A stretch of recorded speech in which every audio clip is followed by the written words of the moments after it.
हाय, मी शिल्पा. आजच्या व्हिडिओमध्ये आपण 4 युनिक चेस डिझाईन पाहणार आहोत. खूप सिंपल आणि इझी आहेत. तर प्रत्येक बॉक्स हा 5x4 सेमीचा आहे. आता ह्या फर्स्ट बॉक्समध्ये आपण समान अंतरावर 2 लाईन काढल्या. नंतर 3 बॉक्स झाले. प्रत्येक बॉक्समध्ये आपण एक स्टँडिंग लाईन काढत आहोत. आता प्रत्येक जे छोटे छोटे बॉक्स झाले त्या प्रत्येक बॉक्समध्ये क्रॉसिंग करायचे.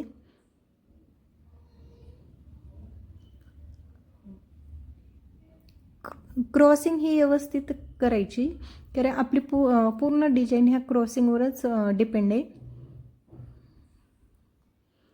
आता क्रॉसिंग झाल्याच्या नंतर प्रत्येक एक बॉक्स फिल करायचा आणि त्या साईडचा बॉक्स हात तसंच सोडायचा.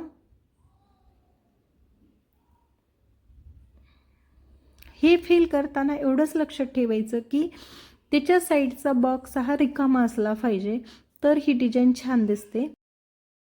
आपण ज्यावेळेस ही फिलिंग करतो ती फिलिंग आपल्या बॉक्सच्या बाहेर नाही गेली पाहिजे.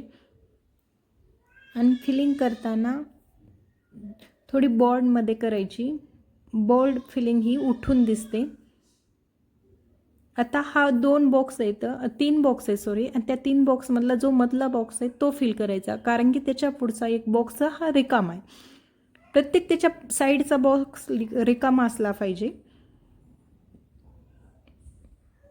आता मी प्रत्येक बॉक्स फिल करून घेत आहे. तुम्ही अशाच पद्धतीनं जर गाईडलाईन फॉलो केली तर हा खूप सोपी डिझाईन आहे आणि दिसायलाही खूप सुंदर दिसते. तर मी तुम्हाला थोडं क्लोजअपनं दाखवते. आता आपण सेकंड बॉक्स करणार आहोत. सेकंड बॉक्स मी 5x4चाच आहे. यामध्ये आधी क्रॉसिंग लाईन घ्यायच्या.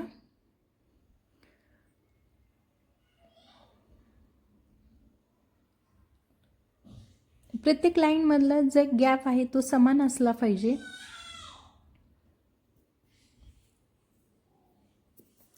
हा थोडा इझी आणि डिफरंट पॅटर्न आहे आणि खूप सुंदर दिसतो. फक्त लाईन्स समान काढायला पाहिजे यामध्ये. आणि आपण ज्या लाईन्स काढत आहोत ह्या लाईन्स यामध्ये एकच टिप महत्त्वाची आहे की ज्यावेळेस आपण स्लिपिंग लाईन काढल्या त्याच्या साईडच्या बॉक्समध्ये आपल्याला स्टँडिंग लाईन काढायच्या. प्रत्येक एक बॉक्स स्लिपिंग लाईनचा, एक बॉक्स स्टँडिंग लाईनचा, असा हे पॅटर्न आहे. या पॅटर्नमध्ये आपण ज्या बी लाईन काढलं त्या 2 लाईनमधला अंतर हे समान असलं पाहिजे. आणि आपल्याला नंतर हे फिल करायचं आहे. आणि कोन क्लीन करताना नेल्सचा टच न होता स्किननं आपला जो कोनचा भाग आहे पुढचा तो क्लीन करायचा, त्यामुळे आपल्या कोन खराब होत नाही. ज्यावेळेस आपण लाईनमध्ये त्या 2 लाईनमध्ये फिलिंग करतो त्यावेळेस ती बाहेर नाही आली पाहिजे. आणि ह्या पॅटर्नमध्ये एवढंच लक्ष ठेवायचं की आधी स्लिपिंग लाईन घेतल्या तर त्याचं अल्टरनेट स्टँडिंग लाईन 1x1 असं करायचं. हा सर्वात इझी पॅटर्न आहे. आज जेवढे पण आपण बॉक्स दाखवतात ते प्रत्येक बॉक्स हा 4x5चाच आहे. बघा झूम करून दाखवते, फायनल झाल्यास किती सुंदर दिसतो. हा आपण थर्ड पॅटर्न काढत आहोत. हा थोडा दिसायला ट्रिकी आहे पण खूप सोप्या पद्धतीने आपण बघणार आहोत. सेम जसं आपण फर्स्टला केलं तसं बॉक्स काढायचे. आता डिपेंड आहे तुमच्या यामध्ये किती बॉक्स बसतात. हे बॉक्स काढताना थोडे स्मॉल काढलेत तर आणखी खूप सुंदर दिसतो. या पॅटर्नमध्ये आपल्याला स्वस्तिक काढायचे आहे. खूप कमी पण नाही आणि खूप असा मोठा पण नाही, थोडं लिमिटेड स्मॉलमध्ये घेतला तो खूप सुंदर स्वस्तिक दिसतात. स्वस्तिक काढताना प्रत्येक 4ही बाजूला स्मॉल स्मॉल लाईन काढायच्या. त्या एकमेकांना टच नाही झाल्या पाहिजे आणि प्रत्येक दोन लाईनमध्ये समान अंतर असलं पाहिजे. जे लोटस हे काढले होते ते बेल्ट, त्या बेल्टमध्ये सुद्धा खूप सुंदर दिसतो.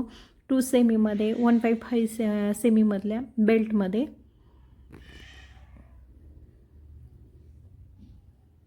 आतापर्यंत आपण 3 बॉक्स काढलेले आहेत. तिन्ही बॉक्स टोटल वेगवेगळ्या पद्धतीचे आहेत, फक्त त्याची जे अंतर आहे 4.5चे सगळे बॉक्स आहेत. प्रत्येक बॉक्स समान काढल्यानंतर स्वस्तिक डिझाईन खूप सुंदर दिसते. झूम केल्यास बघा तुम्ही. आता आपला हे लास्ट पॅटर्न आहे. यामध्ये क्रिस क्रॉस लाईन काढायच्या आणि फिलिंग भरायची, त्यानंतर खूप सुंदर दिसतो. फक्त ह्या लाईन ज्या काढत आहेत त्या प्रत्येक लाईन ही असं खूप जास्त अंतर नसलं पाहिजे त्यामध्ये. तुम्हाला आता व्यवस्थित दिसतो. मी थोडे मोठे बॉक्स काढले, पण यामध्ये सुद्धा बॉक्स लहान घेतले तर खूप सुंदर दिसतं. हे सुद्धा खूप इझी पॅटर्न आहे आणि दिसायला खूप सुंदर आहे. मग त्याची फिलिंग करतो त्यावेळेस आपण ती थोडीशी जाडमध्ये करायची, जास्त मेहंदी फिलिंग करताना सोडायची, त्यामुळे ते उठून दिसतं.